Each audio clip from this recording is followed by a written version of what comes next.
it is so good to have you on Live in the Hive. I'm really excited about you coming to the Lowry in Salford. I've got to say, the Best Exotic Marigold Hotel, cracking film. The fact that it's on stage now and the cast that we've got, including yourself, is amazing. What's it been like being in it?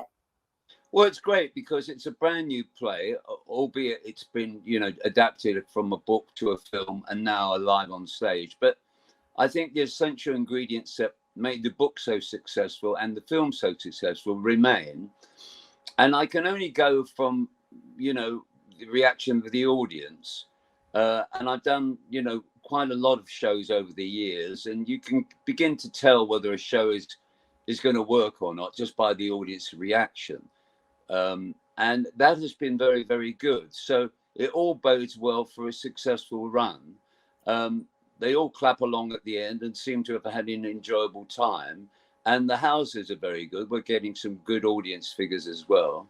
It's enjoyable to do. It's quite different, the mixture of cultures and old people and going to India. We've all sort of seen the film and maybe seen. I did a celebrity kind of TV show based on that called the Real Marigold Hotel, where we went to different countries. There must be something now when you go to play that, having done that real life version, which you did, that you think, yeah, I get this. I can relate to it a lot more. Yeah, I mean, it's nice to have experienced it as well, albeit that we were only there for, 3 or 4 weeks. I think we went to India for 4 weeks. And then we did a kind of a slightly pared down version where we went to Mexico and Argentina, Iceland, exotic places. And as the play says, there's a great line in the play. And the line is, "We're not old. We've just been young for a very long time," which I think is a great. It's a great kind of line to remember if you're an older person. So it's funny as well. I think there are a lot of laughs in it, and it's romantic as well. Romance doesn't have to end either. You can have have romance all through your life, and that's demonstrated as well, I think. Well, I've got to say, your character, Douglas, gets a little bit of the romance himself. I think there's like 2 ladies vying for your attention, Paul. I mean, how does that feel? I'm not sure about... Oh, yeah, there are 2 ladies, of course. There are. There are indeed. Yeah, well, I mean, I'm playing a part. I'm not him, obviously, but he does have... he does begin to fall in love with somebody else. He's a married man, and he's not a particularly happily married man, I have to say, and realizes it during the course of the play. But I won't talk too much about that. My own personal experience is that I've been with the same lady for 50 years. So I'm really having to act this part. Honestly, you have been a heartthrob since day one, Paul. Watching you. Looking at myself on here, I wouldn't say that now. Oh, so I would, honestly. You have still got a twinkle in your eye, Paul. And I watched you on Just Good Friends. And, your career has spanned over 50 years. And I just think it's incredible to have so many incredible actors in one cast that have got that gravitas. You've got yourself, you've got Rula Lenska, you've got Hayley Mills. Has your paths crossed in time? Not really. I sort of vaguely had met Rula Lenska at some point. Hayley I didn't know at all. And the other actors in the play, and we've got some very good ones, I have never worked with. I bet you have some cracking after-show dinner talks. I bet all of you have got the most amazing showbiz stories, Paul. Well, I think they have. I'm not the most sociable man, I have to be honest. I've never been one for, parties and doing that. So I'm a bit boring in that sense. My fun really comes from being on stage. That's where I have the most fun, playing somebody else really rather than myself. I'm not a great social animal, never had been, even when I was young and doing things like hair, maybe a little bit more with hair and Jesus Christ Superstar in my 20s, but I was never a great party goer. most of my fun, as I said, comes from the release of performing.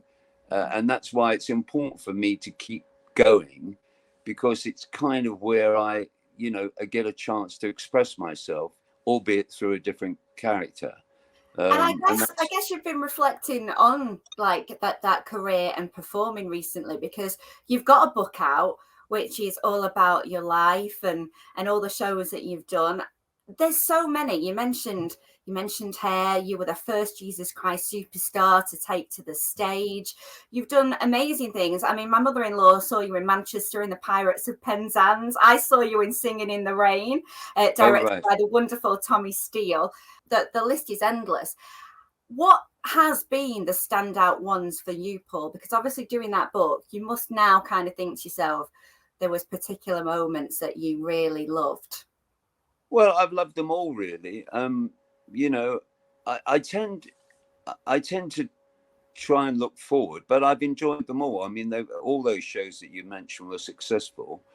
I had a little pop career as well, which was quite interesting to have a few pop hits. And of course, I suppose my one big telly success was Just Good Friends, which everybody sort of an older generation certainly remember. And it's all down to the writing, really, at the end of the day. If you're lucky enough to be in something that's well written, and most of those shows that you mentioned were well written, and therefore they last. I mean, Grease will be played in 100 years' time, I'm sure. So if you can be associated with the success, it just makes it all the more sweet, really, to be a performer. We've all done the odd thing where that doesn't work, and that's not great fun. The thing about doing this particular play is that we opened in Richmond.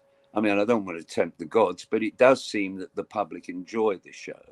And it's very important for us because as performers, it gives us confidence, and to know that we're in something that, that people will have paid their money, have come to see, and hopefully will have had a good evening. So, it's just about trying to find things that work, really. And sometimes you get it wrong, but most of the time, touch wood, you get it right. And of course, you sung with Bowie. That must be up there with one of the highlights of your career, Paul. What was that like? It was very early on when I was looking to try and find a hit song.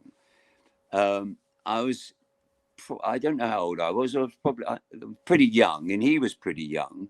He at that point was David Jones, and I was trying to have a hit record. I'd had a couple of records out and not done terribly well. And at that particular time in the 60s, I think it was probably about 66. That shows how long ago that was. Wow. I met David Jones, who was to become David Bowie. And at that particular time, a lot of prisoners were breaking out of prison. He'd written a song called Over the Wall We Go, which was a kind of a comedy song about all these people escaping from prison. And he played it to me, and I said, yeah, well, why not? It's a novelty song, but you never know. And I was desperate to try and have a hit. He hadn't had a hit at that point. And so we recorded it. He's on the record. It was released under the name of Oscar. I was Oscar at that point. Love it. Love it. And David's on the record, and we released it. And it got banned by the BBC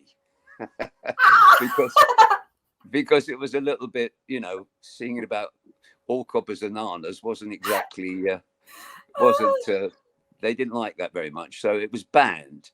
But of course, David, of course, went on and wrote other songs and eventually became David Bowie and had a big hit. In fact, I've got a CD out, a 3D CD out. And basically that song, one of the songs on that CD is that song. There are about 60 songs, romantic songs, pop songs, and kind of novelty songs like that. So if anybody's interested, it's called Paul Nicholas Gold. There you go. There's totally. I am going to get that. Honestly, I'm a huge fan of you, Paul. I have got to say. So I will be getting myself that. And I haven't heard that track that you did with Bowie. So that's going to be great. Look, we're looking forward to you coming to Salford. I think this is going to be a fabulous production. It's going to be heartwarming. It's got some stellar acting in it as well. So, yeah, we will see you very soon. It's only around the corner now, you know, the 8th to the 12th of November. Are you looking forward to coming back to Manchester? Yeah, I've done the Playhouse. I've done the opera, the Palace, rather, the Opera House, and I've done the Lowry. I was there. I think I was there in Panto. In fact, I was there in Panto. Oh, no, you weren't. I was. Oh, yes, you was. Oh, no, I wasn't. Yes, I was. You're right. I was. And yeah, so it's a nice kind of modern space, isn't it? It's a very nice theatre. And I'm looking forward. And it's always good to play Manchester. It's a lively town. You know, the people are lovely. And, you know, I'm looking forward to it. And as you say, it's on when it's on, which is a couple of weeks' time. I believe you're heading to the West End after the tour. Well, we've got a bit of a treat because we're all going off to New York in December to do the play on the Queen Mary 2.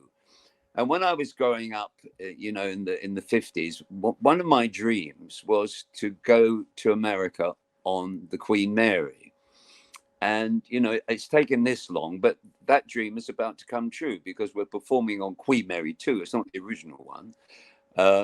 But we're doing the show, the play on there and for 5 days. And then we fly back and have Christmas off and we resume again in January. So we've got something to look forward to as a company, which is nice. Well, if you need anyone to come with you on the Queen Mary 2, you know, I will be there. So, all right. Okay, well, I'll see you at the Lowry and we can talk about it. Absolutely. Thank you so much, Paul. We'll see you soon. We're not old, are we? We've just been young for a very long time. And that's how it feels here at the Marigold Hotel. An oasis of old world charm in the midst of the hustle and bustle of modern Bangalore. We're having the time of our lives. And at sunset, you'll find us in the garden, having a gin and tonic, and an awful lot of fun. Do join us in our new home from home. Namaste. Namaste.